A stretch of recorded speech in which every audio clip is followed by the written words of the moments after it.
Have you ever noticed what happens every time someone fails a certification exam? We immediately ask them what resources they use instead of asking them how they actually study. I want you to think about that for a moment.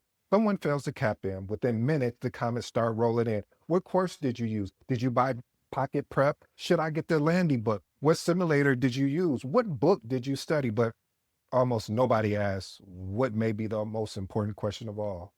How did you study? Family, listen. When I failed the CAPM exam, I made the exact same mistake. I didn't question my study process. I questioned my resources. I bought another course, another book, another set of practice questions. Looking back, none of those things were actually my biggest problems. Today, I want to share what finally changed my approach to studying because if you're preparing for the CAPM and recently failed it, or you're scared you might fail, this conversation may completely change the way you prepare. When I first started studying for the CAPM, I was super excited. I mean, I had my books, I had my courses. Of course, I got the study plan in place. And then I started spending more time online, started watching YouTube videos, Reddit posts, Facebook groups, LinkedIn. Everywhere I looked, people were posting things like, hey, I passed in 14 days. Hey, I passed in 3 weeks. Only studied 1 hour a day. Passed on my first attempt. At first, those posts, they did motivate me. Then they started creating pressure without realizing it. I stopped studying to understand. I started studying to keep pace. I wasn't competing against the CAPM anymore. I was competing against strangers on the internet. When I failed, I didn't stop and evaluate how I had been learning. I assumed I needed more resources. So I bought another course, another question bank, and of course, another book. I kept searching for the magical study resource everyone else seemed to just magically have found. Then one day I realized something. I didn't need another book. I needed a better process. The realization changed everything.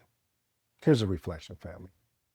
Failing the CAPM wasn't exposing what I didn't know. It was actually exposing how I was trying to learn it. Think about that for a moment.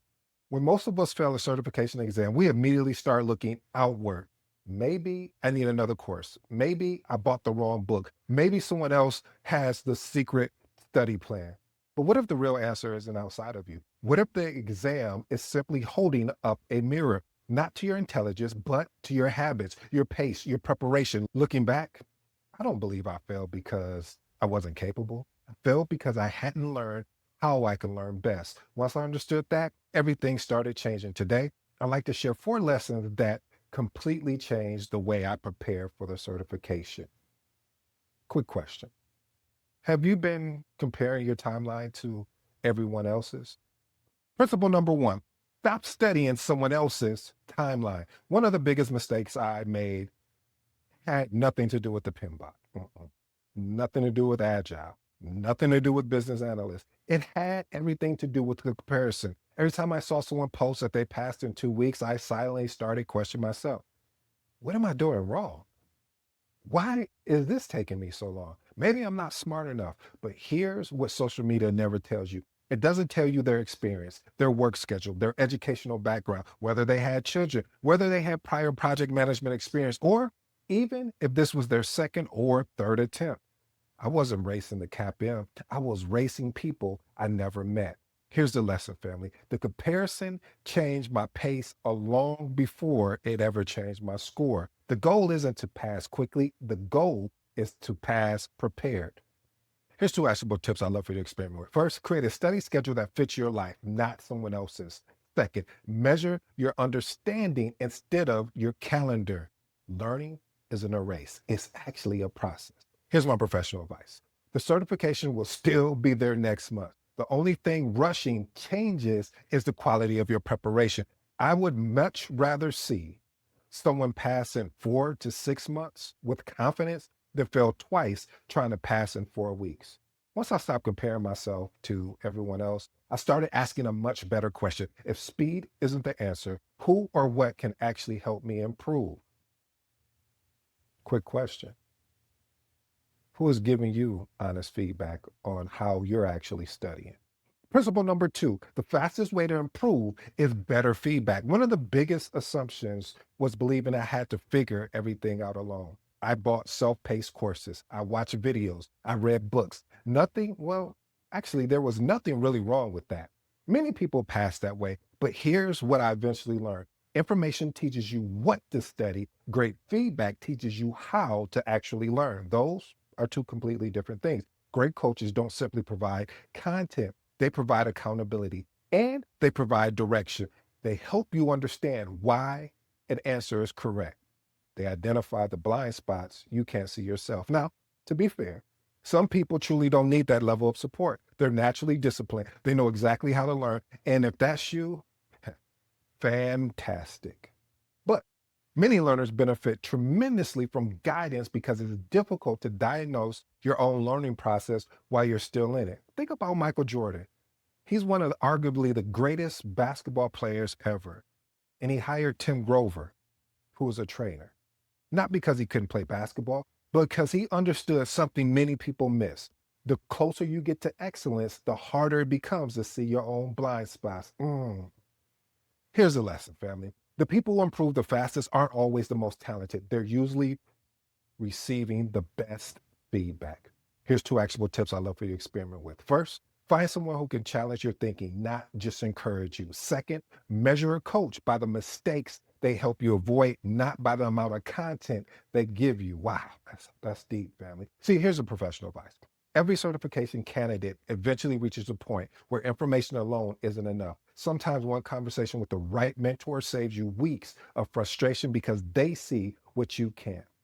And once I started receiving better feedback, I realized something else. My exam score had been trying to teach me something all along. Quick question. What is your last practice exam actually telling you? Principle number 3, your score reveals your study process. I used to think my exam score only measured knowledge. It It also measures your process. Was I reviewing missed questions or simply just moving on? Was I understanding PMI's mindset or just memorizing expectations? I realized I was consuming information much faster than I was actually understanding it. Here's the lesson. Your score doesn't just measure knowledge, it measures your study process. Here's two actionable tips I'd love for you to experiment with. First, keep a error journal. Every incorrect answer should teach you something. Second, spend more time reviewing incorrect answers than celebrating correct ones. Growth usually hides inside of our mistakes. Here's my professional advice. Don't let a practice exam become nothing more than a score. Treat every practice exam like a consultant treats an assessment. The score identifies where to investigate. The real value comes from understanding the actual why. As my study process improved, there was just one finalization completely changed how I viewed studying. Quick question. Are you looking for another resource or avoiding fixing your process? Principle number 4, more resources rarely fix poor execution. Buying another course feels productive. Buying another simulator feels productive. Buying another book feels productive. But learning and collecting are two different things. Looking back, I wasn't buying books anymore. I was buying hope. Hope that maybe the next course would finally be the answer. Eventually, I realized something. I already own enough materials to pass. I simply wasn't extracting value from it. Here's a lesson, family. Resources don't create understanding. Reflection does. Here's two actionable tips I love for you to experiment with. First, before buying another resource, ask yourself whether you mastered the ones you already own. Second, keep reviewing questions until you explain why every correct answer is correct and why every distractor is wrong. Here's my professional advice. The best students I've ever met weren't the ones who had the biggest libraries. They were the ones who squeezed every ounce of learning from the resources they already had. Mastery almost always comes with depth, not volume. Looking back now, I don't think failing my CAPM exam was the worst thing that happened to me. I think it became one of the greatest teachers I've ever had. Here's a final reflection, family. Failing my CAPM exam wasn't the end of my journey. It was actually the beginning of becoming a better learner. It taught me to stop comparing myself. It taught me to seek better feedback. It taught me to improve my process. It taught me to stop chasing more resources. And more importantly, it taught me that passing a certification isn't just about what you know. It's about who you become while preparing for it. If you recently failed, Don't assume you aren't capable. Don't even assume you need another course. Instead, ask yourself these questions. Am I changing my resources or am I changing the way I learn? Because these questions will completely change your journey. Here's my closing thoughts, family. If this conversation encouraged you, share it with someone preparing for the CAPM or getting ready to retake it. And if you're looking for practical project management guidance that goes beyond just memorizing answers and focuses on building better thinking, better leadership, and better project management, well, I invite you, I implore upon you, and welcome to the Project Management Lab, where project managers are actually built. And remember, sets and reps beat talent when talent doesn't do the reps. If you're new to the episode, I go by the name ED. For all you smart and intelligent folks out there, hey, listen, that just simply means Ed. Until next time.